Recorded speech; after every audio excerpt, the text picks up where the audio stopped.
Hello, everyone, and welcome back to the CDL podcast channel. In this episode today, we are going to be talking about the roster changes that happened right after we recorded last week, so we missed them. Going to talk about some random tweets about, CDL history. That's the thing we always like to talk about. Going to go over those. Talk about if we believe OpTic is now potentially the best team in the game. Then we're going to dive into reactions from the matches of this past weekend and go ahead and do our predictions for the final week of qualifiers ahead of Major 4, a big major coming up, as we're probably going to see some teams either greatly increase their chances to make champs or maybe completely end their seasons before Major 5. So that'll be fun to talk about. Going to dive into those. And yeah, we're just going to roll right through this one today. So if you guys enjoy, be sure to leave a like, comment, and subscribe on YouTube. We're about at 950 subs. So we're chugging along. The support in the last video was one of the better ones we've had in a while. As we ramp up for champs time, that's when some of the CDL viewership usually starts to come back. So excited to see the continued support and help push us to 1,000 subs. And if you're on the audio platforms, drop a follow, drop a 5-star review on there. Well, without further ado, let's get into this. Brock, how you doing today? Monday, good. It's a great day. It's warm out here in Wisconsin. That's all I gotta say. Yeah, we got 70-degree weather. I was sitting outside on our balcony today. That's the first time I've ever been able to sit out on that balcony because we moved in here in December, so it's been freezing every day. Mm-hmm. But we finally got to sit outside, so that was fantastic. And we get we are gonna hit apparently 80 degrees like in the middle of the week, which if you guys know anything about Wisconsin, 80 degrees in early to mid-April is not normal. Sometimes we're still getting snow. But then next week it's supposed to go back to like 30 something for a week, so that's fun. Yeah, I love it. Bipolar Wisconsin weather. All right, let's jump into it. We got kind of like a few like more typical news type stories that happened in the CDL, but we actually have a couple like really fun like hypothetical ones. So we're gonna talk about the more serious normal ones first, jump into those, and then talk about the fun ones before we do reactions and predictions. So the first one, the CDL, and a lot of times when we're talking about CDL news as it pertains to like the league and formatting and everything, it's usually an L. But let's start with the W first. They decided to stream for the remainder of the season on both YouTube and Twitch. Huge W there. Yeah, 100%. It's like you don't want them to go fully back to YouTube, but I'll admit selfishly, I kind of almost prefer watching it on YouTube sometimes because like I'm busy and I really want to see like the end of a match, I can pause, or like if I notice something happened and I want to go back and watch it in between maps, I can quick rewind to it and like watch it again. So I really do like just like the ease of watching on YouTube, but like I also fully understand that I'd rather suffer and have to, maybe not like watching it on Twitch as much in order to get all the watch parties and the viewership. Like I do understand that Twitch is the better platform for it because of the viewership. But I think it's a huge W. Like if I'm really busy one day and want to be able to pause and rewind stuff, I'll watch on YouTube. But otherwise, Twitch, I can watch it. So extremely nice. Also for anybody out there with a Roku, they know you can't really get the Twitch app unless you do some weird stuff on your TV. So you can watch the CDL a lot easier on your TV now, which is super nice. Yeah, and just more eyes in total. Yeah, and it also opens up for co-streams. I would think that means like Courage and Tim, to name a few guys, can now co-stream it, which we know Courage obviously has a pretty big Call of Duty following because that is kind of where he has his roots in being a caster, and obviously everybody knows Tim. Not only he's big in Call of Duty, he's just big in every game, first-person shooters, pretty much everything. He's one of the most popular streamers out there, so he's done watch parties in the past, and getting him to maybe do the occasional maybe Major 4, Major 5 champs watch party would also bring a big boost in viewership. Yeah, especially I think he do the champs watch party last year. I think so for like early rounds. I know he for sure did some watch parties last year. I know that's a fact. Yeah. He definitely did some watch parties. I'm sure Courage will too, and I'm sure it's going to be pretty easy for guys like that to get permission to be able to watch it. I would assume they can just watch it since it is on YouTube. I'm assuming they can just pull up the YouTube stream and watch it, but maybe not. But I would assume they can, and I wouldn't think it'd be hard for guys like Courage and Tim to hit up the CDL and get permission to do that. I'm sure they have. They're going to say no? Yeah. No, actually you can't. Even you have 3 million followers. Yeah. Tim the Tatman comes up to you and asks to promote your product in the gaming space. You're going to say yes. It's a pretty easy answer. Yeah. All right. Let's talk some more like CDL specific team related. We're going to talk about them a little bit with their matches, but we don't like to, dive deep into every single match because it just makes things take way too long. But let's talk about OpTic. Are they the best team in the game right now? It seems like a hot topic on Twitter, and for good reason, because they have a legitimate case, probably the best case they've had all year to claim they're potentially the best team in the game right now. What do you think? Right as of today, I do think they're the best team. Yeah, you say that mostly because it's just Hardpoint and I guess Search in general too. Yeah. Hardpoint early did, though. yeah, Hardpoint. I saw like a stat since Dan Ghosty came in for the team, they're like 19-6 or something. Yeah, and undefeated on Mercado and Fortress. Yeah, and Hardpoint clubbing good teams along the way. Very good teams, yeah. They also dominated LAT in that map one this past weekend. For me, I want to say yes, they're the best team in the game right now, but I want to be kind of hesitant with it because if Faze was better at Hardpoint, I still would maybe be on the Faze train. Toronto would normally have the upper hand because they're the defending champs, but they just started 0-3 in this stage, so it's hard to say Toronto is because of their poor start here to the Major 4 qualifiers. Faze, if they had a better hardpoint game, maybe I'd say them. But the thing that makes me hesitant to say OpTic is their control. Their control is still very shaky. Mm-hmm. They're still I think going into that Thieves match, they were 12-21 in control or something, and then they happened to also get 3-0'd or 3-1 or whatever in that Thieves control last weekend. So they're almost at a 33% win rate. They're very bad at control. Yeah. They're in the 30s or low 40s percentage for their win rate. They're very bad at control. They're one of the worst control teams right now, and maybe they can get it sorted out. But that's the one thing that makes me hesitant to just not be yep, they're undoubtedly the best team in the game, because they're certainly the best hardpoint team, and they're a very good search team. But man, that control is rough sometimes. 100%. Yeah, but if they get that up, because they get the control up, yeah, it might be GG for the rest of the teams. Yeah, and Nameless has got to be feeling a little dumb with his tweet from earlier in the season where he just basically said Ghosty didn't fit this team. He didn't know why they brought him in, and I'm sure a lot of people were questioning Ghosty. You and I, when we were watching, were kind of questioning the pickup, but you always got to give a guy some time. You can't instantly say he's the worst pickup or doesn't fit the team at all after 2 matches, because he was picked up for a reason. Everybody knew he was a really talented player, and could it have not worked out? Sure. And I don't even think you can technically say it worked out amazingly yet. I think some people could be overreacting because they haven't won an event yet, and if they go the rest of this season without winning an event, can you really consider it a success for a team like OpTic? For other teams, a lot of second places would be considered a success, but for OpTic, it's championship or bust. Yep. For every major. So if they don't go out and win a major, gonna have some question marks there. But wow, Ghosty is certainly making that Nameless tweet look pretty bad right now, because he's been playing incredible, and even if he was not dropping crazy numbers, which he's not dropping crazy numbers, but it's not a coincidence that he just joined the team and they just became the best hardpoint team in the game very quickly and made a run to second. It's not because all the other 3 players are just doing everything. Ghosty's certainly playing his part, playing very well. Doing the dirty work, IGL, team nades. Team nades, yeah. Although, next kind of transitioning to the next thought on this, who might be the best player in their team right now? Kyler definitely is up there.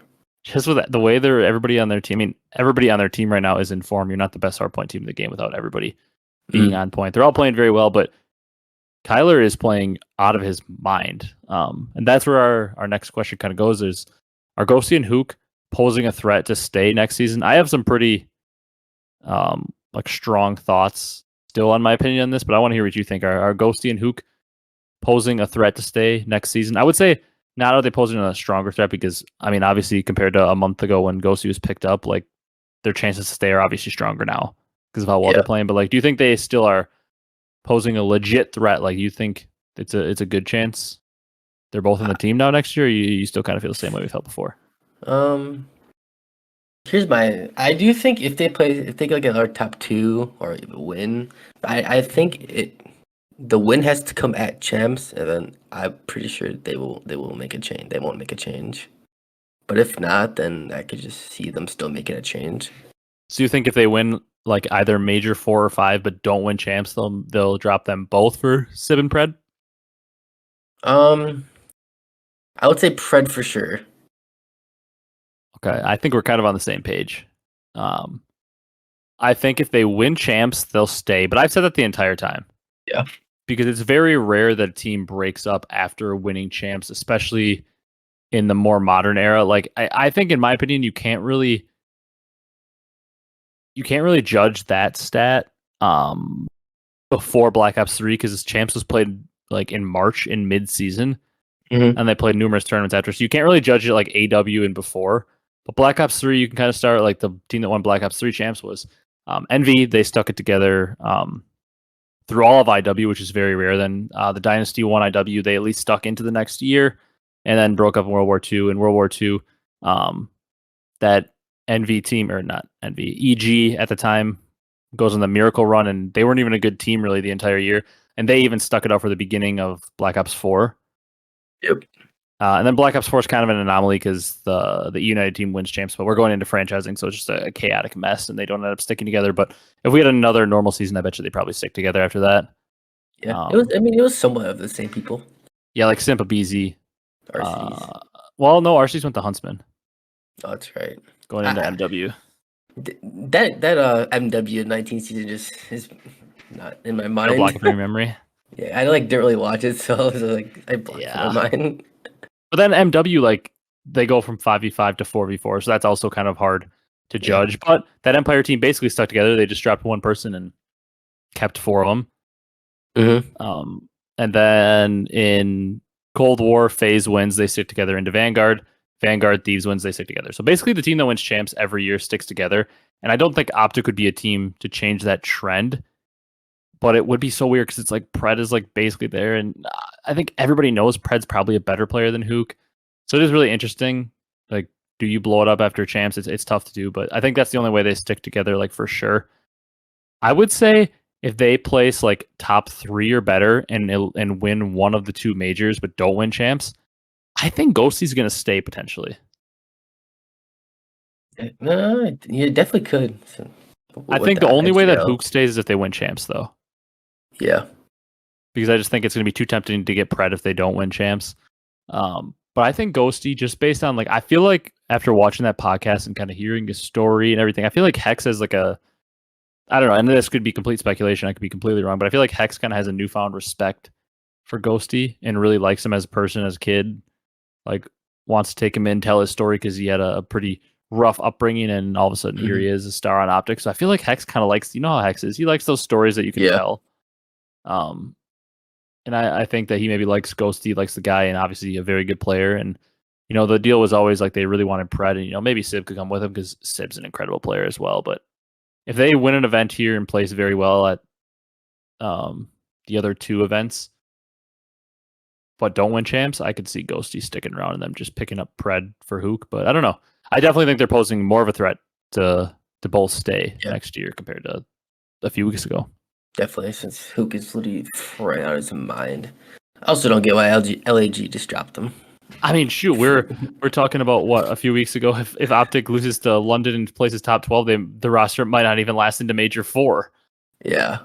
And now they go on that crazy run, get second, and now we're talking about could they potentially be together next year. But just kind of food for thought there. It's a hot debate in the community right now. In other news, what do we got here? I lost my sheet here for a second. Clay and Tej Brock are now tied for second most series wins in Legion history, behind Temp. Yeah. Oh man, it's kind of sad. Not gonna lie. Yeah, it's a little weird. It's not really shocking though, because like they haven't had players that have been tenured that long on their team. Temp is very obvious that he would be, you know, the most. He joined them partway through Cold War and then played all that season, all of Vanguard, and then all of this season, and they've been winning all those. But Clay and Tej second is kind of shocking and alarming. That's how bad this franchise has been, because not that Clay and TJ are bad, but they've only played part of this year with the franchise, and that's it. Yeah, they have second most. So that is absolutely wild. At least Vegas is turning things around. Love to see it. Yeah. They're at least in a race for 8, which you cannot normally say for Vegas coming down the stretch. Yeah, last year Legion, I guess. Last year in the race for 12 because they had like 20 points the whole year. Yeah, they were in the race for just like trying not to get doubled up by the 11th place team. Yeah. Okay, we got 2 hypotheticals, and then we're gonna go into reactions. So I saw a tweet. I think it was from Nameless about who would be a team of the 4 best objective players of all time. So he was like talking about how like the superstars, you know, they get a lot of love and everything. Mm-hmm. But, you know, we don't always see love for the OBJ players. So he wanted to, you know, say who the best OBJ players, like a team of the 4 best. And I don't really want to make it a team because obviously it's a lot of like dirty work players who weren't like heavy slayers, so the team's probably not going to be successful. But just not building an actual team to win. Who are some of the best OBJ players ever? You could say like your top 4, but neither of us put like a ton of thought in this. We haven't gone through, so we could easily miss players. But like some of the best OBJ players, who are they that come to your mind? I feel like there's a big couple that come to everybody's mind. Like your Nate Shots, your Rambos, but I'm not going to take too many from you. Who do you think? What Who you came to got? mind first was Theory. Okay, yep, for sure. I mean, Theory and great Doug. OBJ player. Doug, yeah, Doug. I knew you were going to say Doug. I think. Yeah, I want to find that tweet because I want to see what some people were saying in the replies. Karma on OpTic. So yeah, I saw a lot of people saying Karma, and I was like, I like that, but at the same time, it's hard for me to put him on that list because like most of these OBJ players, like a Nade Shot, like a Rambo, were never like the heavy slayer or like superstar of their team. They were always OBJ. And like for Karma, he kind of like accepted that role, which sure, he deserves a lot of credit for being that OBJ player in the Dynasty, but like Karma pre-Dynasty was like a absolute superstar, best player in the game type player. Mm-hmm. The top reply here is one that I couldn't retweet enough if I tried because everybody knows how big of a fan of this guy I am. But Gunless said the fact that nobody put Classic on this list is criminal. Classic absolutely is one of the players that deserves to be mentioned in this list. Yeah, definitely. Him and his like longtime duo Slacked. Classic and Slacked are two players that I think would be on the starting 4 if you were actually making a real team because those two, you never thought of them as like top players. They did dirty work, and guess what? Every single year they were just on a top 3, top 4 team, and it was like every event you came to Sunday, and it's like, oh, there's Classic and Slacked playing for top 4. Mm-hmm. Yeah. Every event, those two are definitely on there, and they were never really like superstar players. Although Classic a little bit in IW maybe, but oh, you're gonna like this one. Mad Cat said Joe, EU Joe. Certainly deserves a shout. He was doing the dirty work on those teams with Rated. What about I don't know if he was Josh from EU. Yeah, he was kind of a dirty work player at times, for sure. See a couple other ones I like on here. Obviously, JCap and TP. Clear.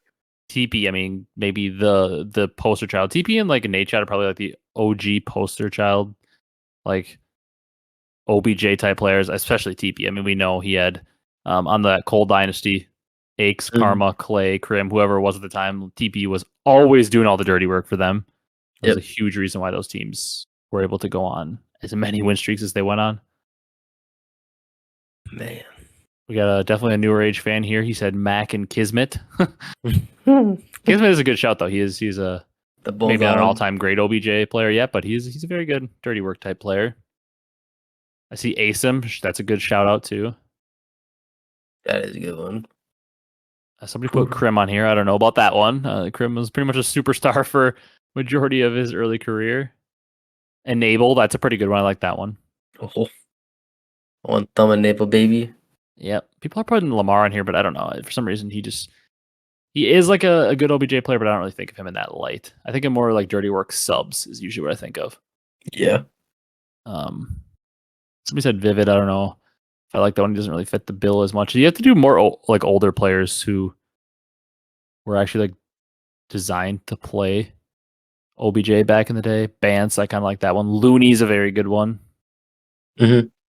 Yeah, that's a lot though. Replays is another good one. I like that. Good list. Fun to talk about those guys that are kind of forgotten because we always think about the Simps, the Abezys, the Scumps, the AW Hooks, all those guys, Zumas. We think of all the superstars all the time, but we never really give shouts to players that are in there doing the dirty work, which are just as important at times as the superstars. Yep. Give me 4 Dougs. Yeah, 4 Dougs. I don't know if you're winning much with that. We're planting that bomb and getting the hard point. You're getting the bomb down, that's for sure. Last thing we got, another hypothetical before we jump into, a little bit of predictions or reactions, excuse me here. Jacob Hale posed the question, who wins in a best of 5 in MW2, our current game? The 4 best ARs or the 4 best SMGs? I think the answer is absolutely clear, but I'm curious what you think. Is it so like 4 SMGs on one map compared to the 4 ARs on one map, or no? I think you'd actually like have a player use like a How? Okay, well, I guess you could interpret it multiple ways. Like if they're using 4 SMGs versus 4 ARs, I don't think my answer would change. But let's say they're actually making a real team. Like they're gonna have one of them's gonna be the main, one of them's gonna have to flex, two of them are gonna have to use subs. So like two people have to kind of go off their role. Yeah, I would definitely pick So the SMGs. yeah, I think it's clear. I Yeah, don't even think it's a debate. I mean, like I was trying to think like for the ARs, who would you have? You'd to have Dashy and Cellium for sure. Maybe like Big Wake because he could probably run a sub. Octane. It's Octane, yeah. You might have Octane because of how good he's been playing lately. Like maybe you have Octane run your main, Dashy kind of play like your flex, and then have like Cellium and Awakening get cracked out on your subs. Or even Temp. True, that's a good shout out too. Temp.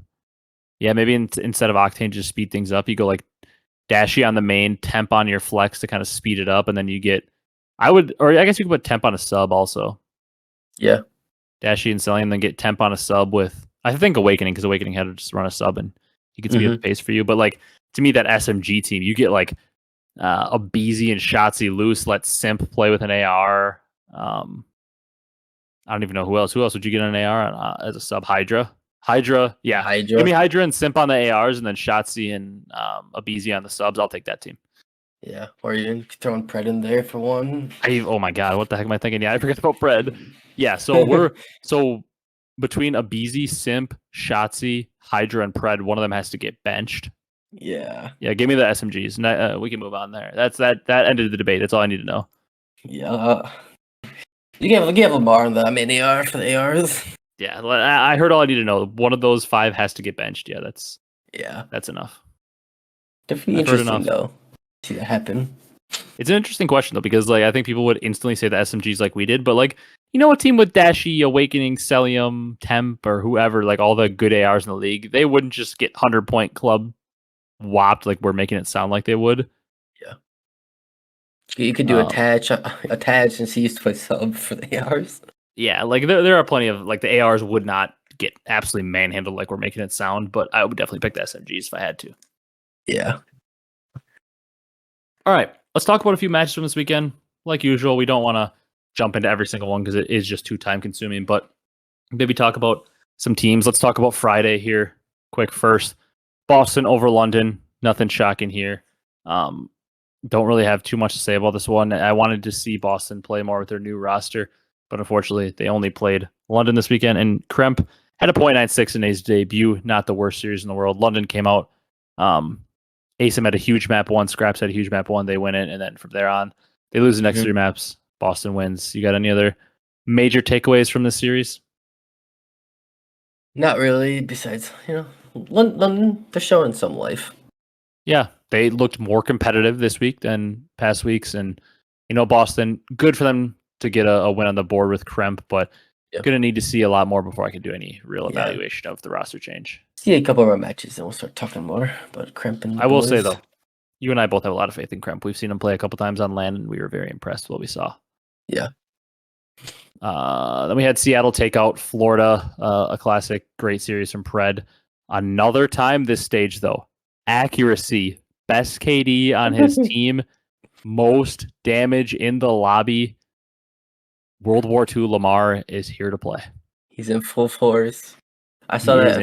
It's not even a troll either. I mean, this dude had a 1.35 in the hard point. Then he had a bad search, but he had a 1.4 in the control and then a 1.2 in the last hard point. Who is this guy? I don't know. He turned the gear. I guess so. Listen to the haters. Put his head down, started grinding. I like it because you and I are always Lamar supporters, so to see him popping off makes us feel good. Yeah, I also saw he's like the most.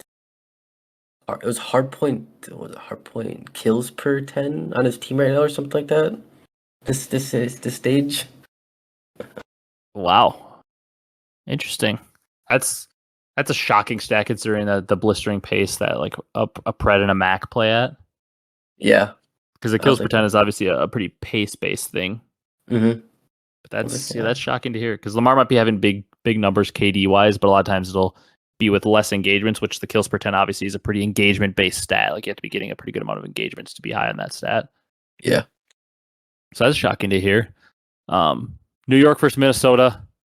a 3-1 for New York. A little bit disappointing to see Minnesota. And once again, kind of sucks we only got to see them once this weekend because we wanted to see what they could do coming off that 2-0 weekend against two bad teams. But they get taken out. They came out and they smashed New York in that opening hard point. It was a pretty good show. Cammy was looking like Cold War Cammy in that map 1. And they just fried them. I mean, Priest had an absolute struggle of a map. And then from there on out, New York just kind of took control. They 6-3'd them in the search, 3-1 to in control, and then beat them by about 60 in the final hard point. Cammy was shooting this series, though. He had a very good series. About 1.1. The rest of his team kind of struggled. But New York, good to see them bounce back, get a win against a Minnesota team that I don't think either of us think is like a pushover team. But yeah, definitely a tough team to beat. Yeah, a little disappointing, though, that we don't get to see Minnesota play another match. Because I wanted to see if they could, at least put together a 1-1 week and guarantee themselves winners bracket. But we got to see if they're able to get one more win and guarantee themselves that winners bracket. Yeah, but Minnesota didn't have the home crowd, so-called buff on land this weekend. Yeah, they did not have it. They were sitting at home. Moving on to Saturday, though, a couple teams we want to talk about. I guess we can just talk about their whole weekend in general. OpTic, kind of the standout team. On the weekend, they beat New York and they beat Thieves. We said this is going to be a big test for them coming in because New York and Thieves, two teams that I think everybody would consider, even though New York's really struggling, those are two contending teams. Like, if you come out of Major 4 and Thieves or New York would have won, nobody's going to be shocked. Yeah. Those are two very good teams. First map against New York, OpTic 100-point clubs them, 250 to 92 on Mercado, and they end up winning the control and the hard point. So, a just clean respawn series from OpTic. They absolutely dominated that map 1. And then also in the series against Thieves, 250 to 151, a dominant showing. And they dominate them in the Search and Destroy as well. Hook 10-1, and then they beat them in that final Mercado. So overall, just a dominant performance from OpTic this weekend, 3-1 2 championship contending type teams. And we already talked about them. So don't say too much more, but kind of had to highlight how good a form OpTic's in. Yeah, literally. On the side of Thieves, they finally won the Battle of LA for the first time. We can finally call it the Battle of LA. They beat LAG for the first time in franchise history. I saw this before. I think the curse is broken.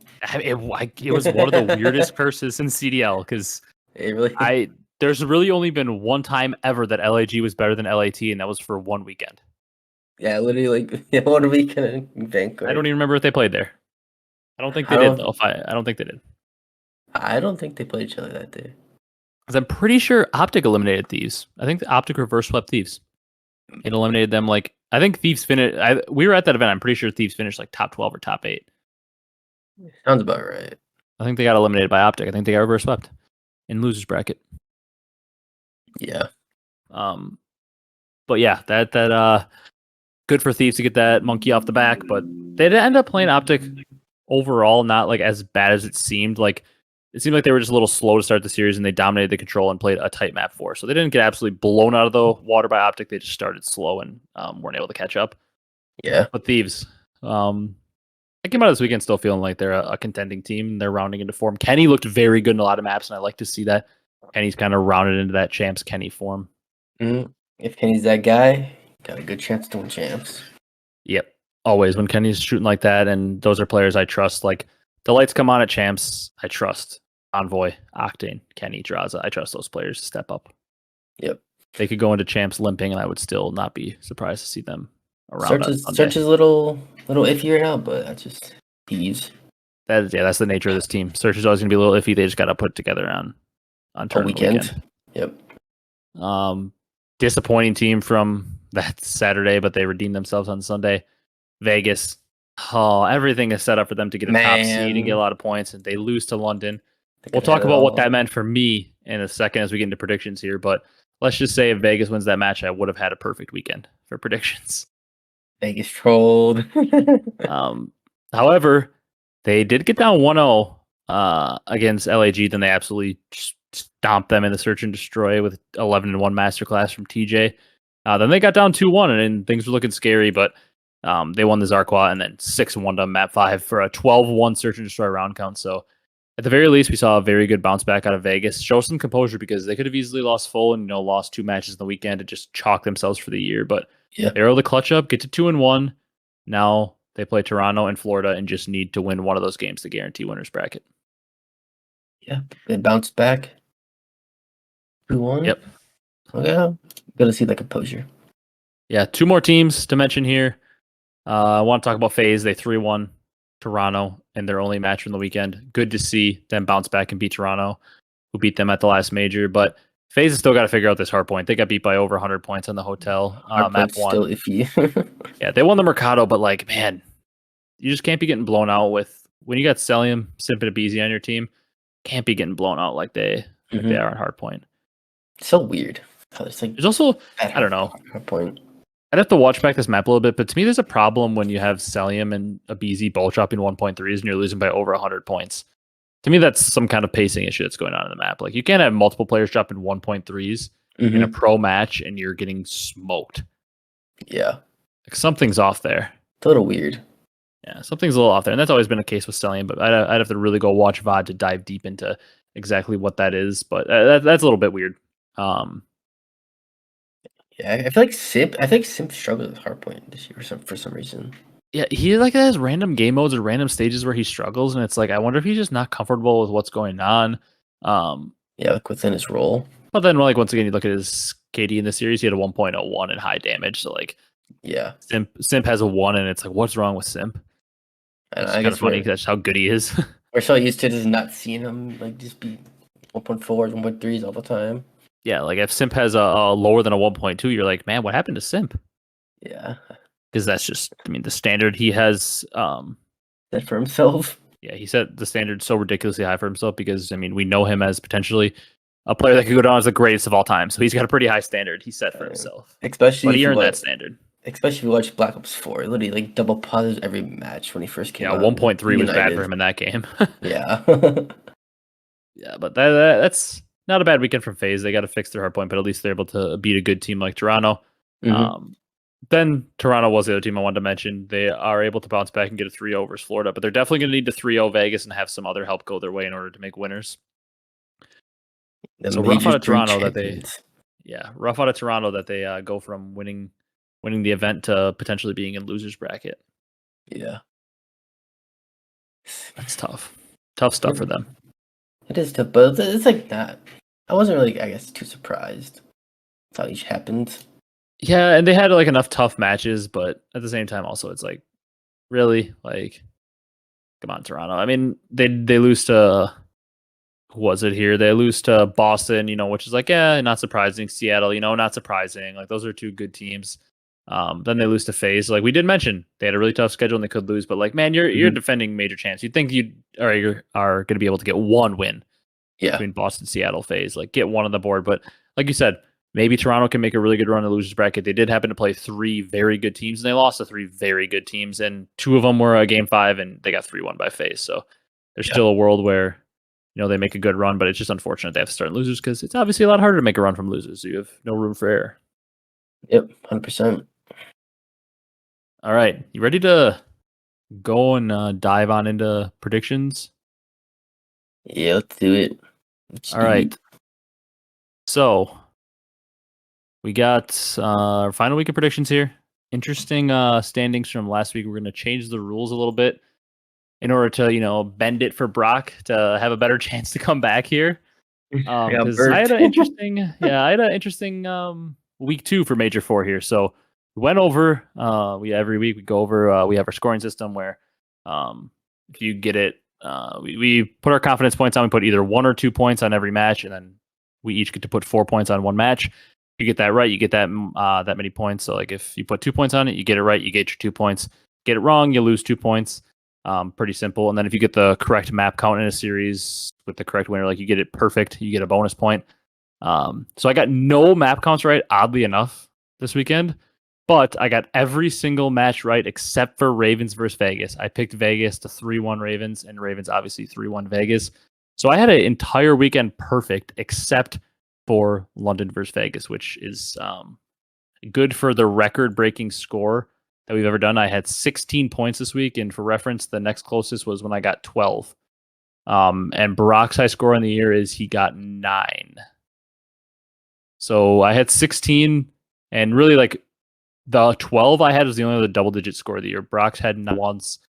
I had 8 another time and 9 another time, but the 16 is the highest single week score. So that puts me at 21 so far for Major 4, and Brock at 6. He had a 2-point week. Brock honestly had a pretty good week. Last week, he had all of Friday correct with 2 correct match scores. He was actually just NYSL versus Minnesota away from having a complete perfect day with map counts. Mm-hmm. Then he had a rough Saturday. 3 of the matches wrong, including his 4-point match where he picked Vegas as well over London. And then you went 2 for 3 on Sunday. So honestly, you had a pretty good week. You got 2 points for the week. But I am up 21-6, a 15-point lead. So we got a proposal for Brock this week. We're going to give Brock a chance to pick 2 4-point matches, give himself more of a chance to come back. Because if he gets them both right, that's 8 points, and he's only down by 15.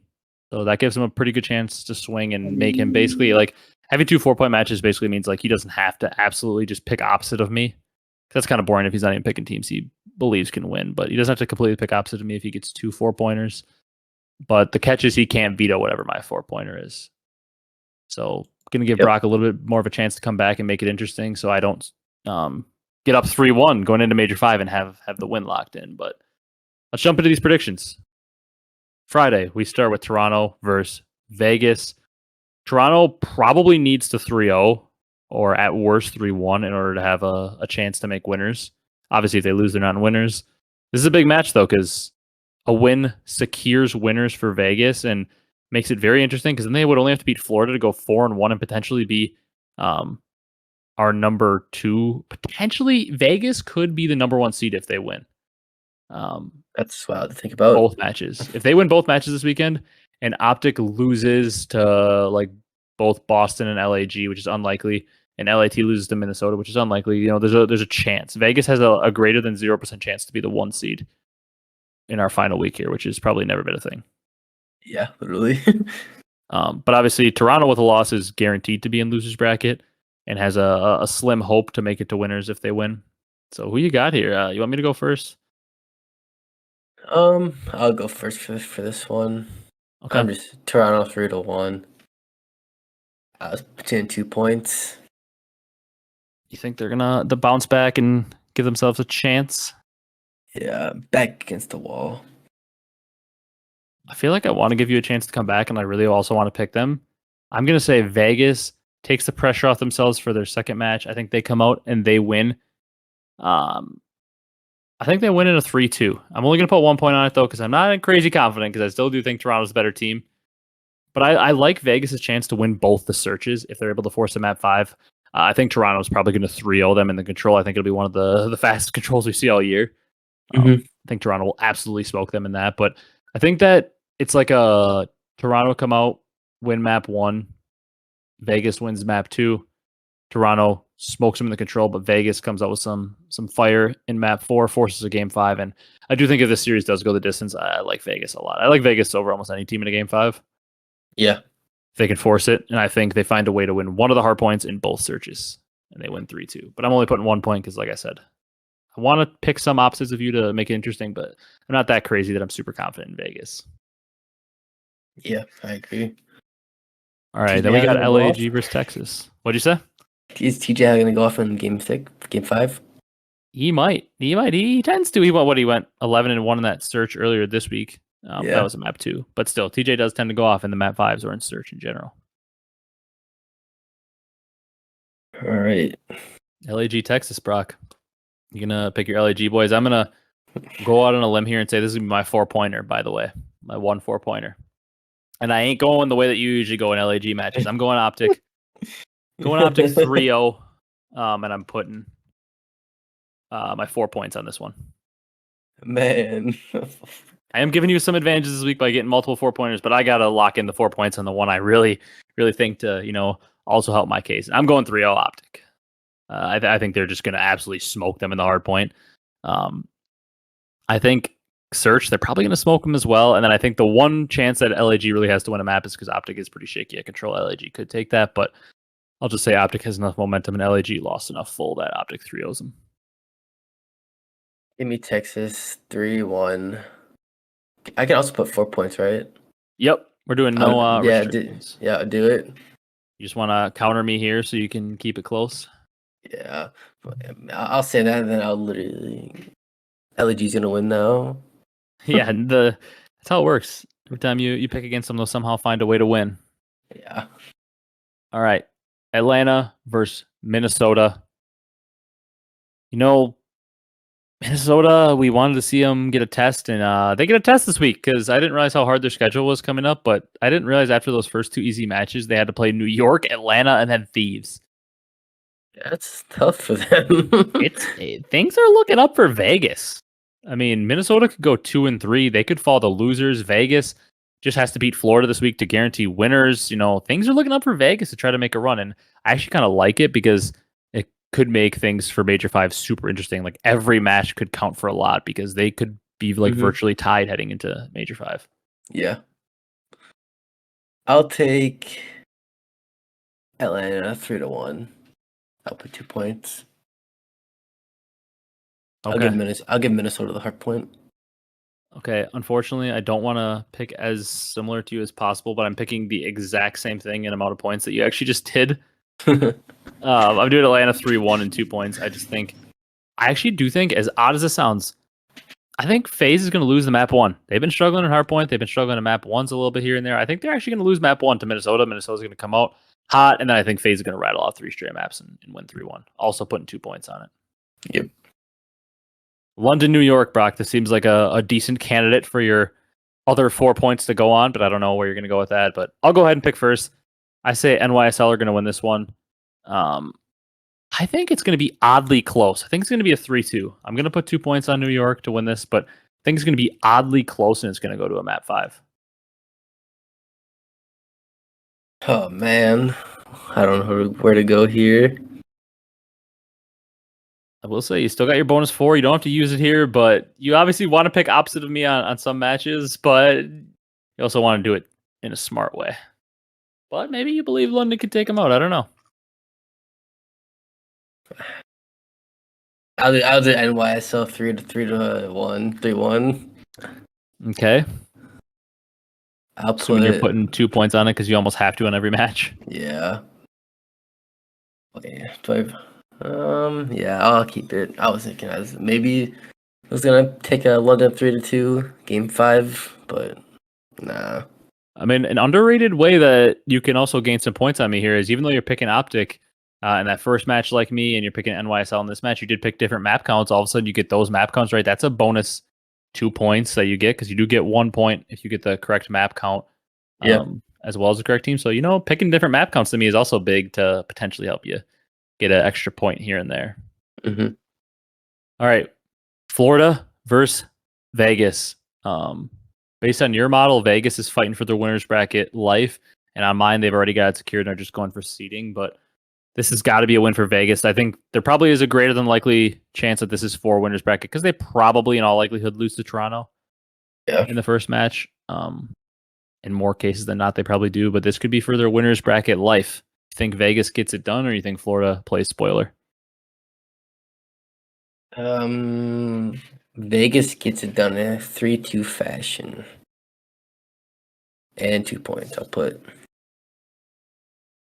3-2 Vegas and 2 points. I like it. I was kind of leaning that way. But I'm thinking about it. I'm like, I don't really like either team in control a ton. I probably prefer Vegas in both hardpoint and search, but I don't think it's unwinnable for Florida. They got the new player in Vickle. I kind of agree with your map count, but I'm just going to go different for the fun of the standings here down to the wire. I'm going to say 3-1 Vegas, and I'll also put 2 points on it. I do like Vegas a lot in this match, but I think either way they're going to have to clutch up and win this one, either for seeding or for their winners bracket life. I could easily see it going 3-2. I think that's the most likely outcome, but I'll say 3-1. Yep. Then we got Boston versus OpTic. This should be a pretty fun match. We get to see Kremp test it out a little bit more in respawn against maybe the best respawn team in the game, or at least hardpoint team in the game right now in OpTic. I'll just go ahead and say I'm going to think OpTic win this one 3-1. I'm also going to put 2 points on this one. It's just hard to bet against OpTic right now because their map 1 and map 4 is basically a guaranteed map win right now, how they're playing. Yeah. And they're also a pretty good Surge team. So it's hard to imagine a world where they don't win some of these series right now, unless they drop the map 1 somehow. I'm gonna go Boston, 3-2. Scrappy fight to the end. You can put 1, 2, 4. What are you putting on that? I will put 1. Okay.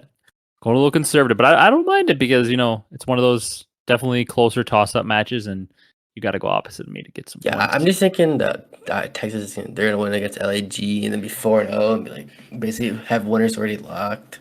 Maybe there's a map they're unsure about in control they want to try out, or a map they're unsure about that they want to, tighten up and try it out in a real match.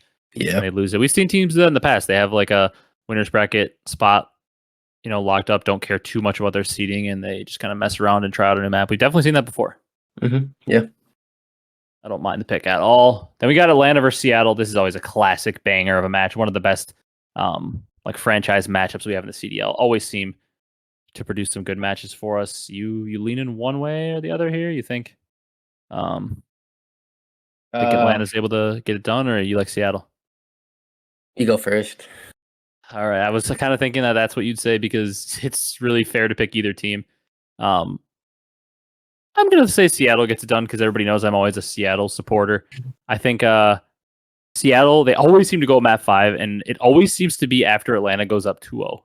Like, at least recently, like in my recent memory, maybe that's not true, but in my recent memory, I always remember Atlanta going up 2-0, Seattle forcing a game 5, and then Atlanta winning in round 11. That's like it always seems to go. I'm going to say Seattle wins at 3-2, and I'm just going to put 1 point on it because this is always the toss-up series, and Atlanta does tend to win more often than not, like every other series that they play. Is this the revenge for first time Preds played Atlanta since the tournament?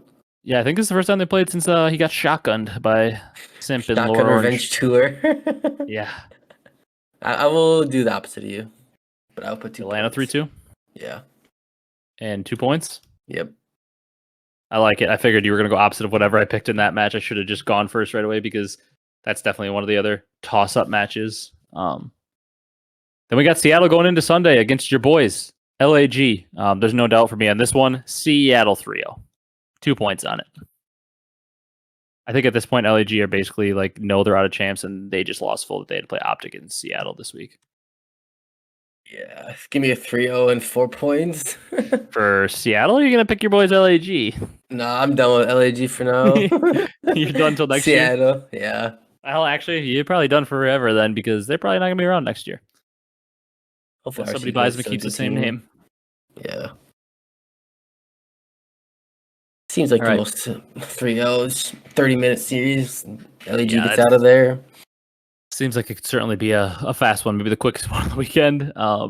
Minnesota, Challenge. LAT.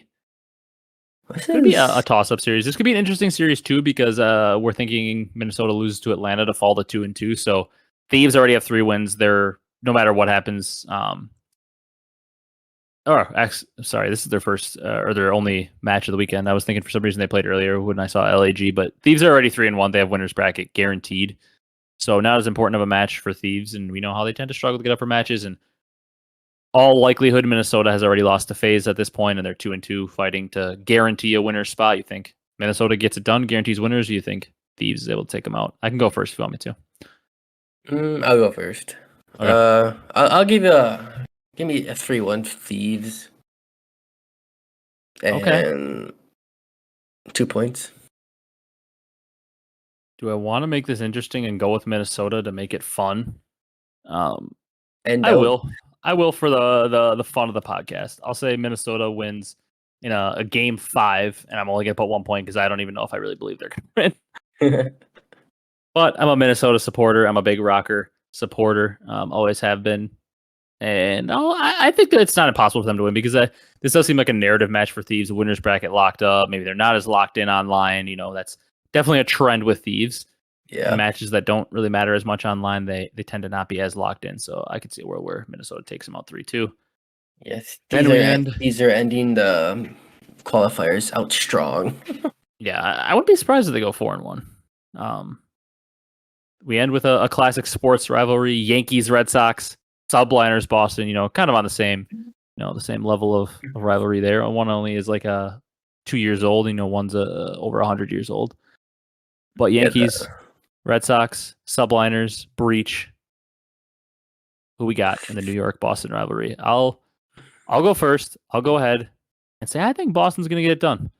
I think Boston's going to get it done in a 3-1 fashion. I'm only going to put another 1 point on this because I went a little wild with my predictions. I think in most cases, if it wasn't such a weird week where we were fighting and you had a uphill battle to climb, I don't know if I'm picking Minnesota in the last match or Boston or, we'll see. But I'm going to say Boston wins at 3-1 because I think you're going to lead New York also. NY, Game 5, Round 11. Pull the W. And I'll put 2 points. As weird as it sounds, I really don't think if this goes Game 5, New York will win at all. I think if New York's going to win, it's going to have to be in a 3-0 or 3-1. You're probably not wrong, but just have something about it. Wants me to pick Game 5. I mean, it's Game 5. Anything can always happen. But I just that Boston team is not. There's not a lot of teams I would pick to beat them in search. Yeah, definitely good at search. Maybe picking like a Faze on the right day, Vegas. But other than that, maybe OpTic on the right day. But other than that, it's tough. I'm probably picking Boston over a good majority of the league in a search and destroy. Yeah. All right, but that's our predictions. We'll see how things shake up. I mean, in terms of opposite teams, we picked 1 different on Friday, 2 different on Saturday, and then 2 different on Sunday. So we certainly went with a nice variety of chances for you to make up points. So there's a decent chance you make up the points. There's also a decent chance, if I happen to be right on them, that it could be the biggest blowout ever. Since we went so opposite on a lot of them. But you get the double 4 points, and you picked 2 pretty good series, in my opinion. Wait, I just looked. You picked LAG. You picked against LAG for your 2 4-pointers. Yeah, now they're gonna win both. I'm gonna lose full. Yeah, you've been. we did that 1 week where you have lost like a total of like 30-something points. Like basically all your negatives could be made up, and you could be like beating me every week if you just wouldn't pick LAG. Now this week you really took that to heart and said, "Screw it! I'm putting all the max points I can against LAG." Yeah, I said screw it. I was thinking they still can't believe they gave up Kyler for free. That's pretty funny though. Yeah, that's real funny. Wow. You pick them all year, they screw you a million times, and then you finally pick against them, and you just go all out against them. Yeah, everything I got goes to them. Yeah, that's funny. But that's gonna do it. You got anything else before we wrap it up here? Get the people out in just under an hour. Nope, I'm good. All right, so that's going to do it for this one. If you guys enjoyed on YouTube, be sure to leave a like, comment, and subscribe to help us get towards that 1,000 subscriber goal. We're kind of getting back into the busy season for CDL, so I would appreciate if you guys would drop a sub if you're enjoying. We're still seeing that influx of new subs, and we like all the interaction. If you're on the audio platforms, drop a follow, drop a 5-star review. It's harder to see analytics and everything on on the Spotify for Podcasters app and all that, and really dive in because you can't see individually on each platform like Apple Podcasts, Spotify as much interaction. There's not as much comment features, but I have noticed the Spotify follower count skyrocketing over the past month or so, and every new podcast on there seems to be a viewership record. So it's harder to see because it's not as transparent. But you guys have been killing it on audio platforms. We're growing almost as fast as we are on YouTube on there, and it's pretty cool to see. So we appreciate the support. Thank you guys so much for watching, and we will see you in the next one with one of our favorite things to do. Major predictions will be the next episode. So enjoy the matches this weekend, and let's get ready to gear up and talk about the major next week. So thank you guys so much for watching, and we'll see you in the next one.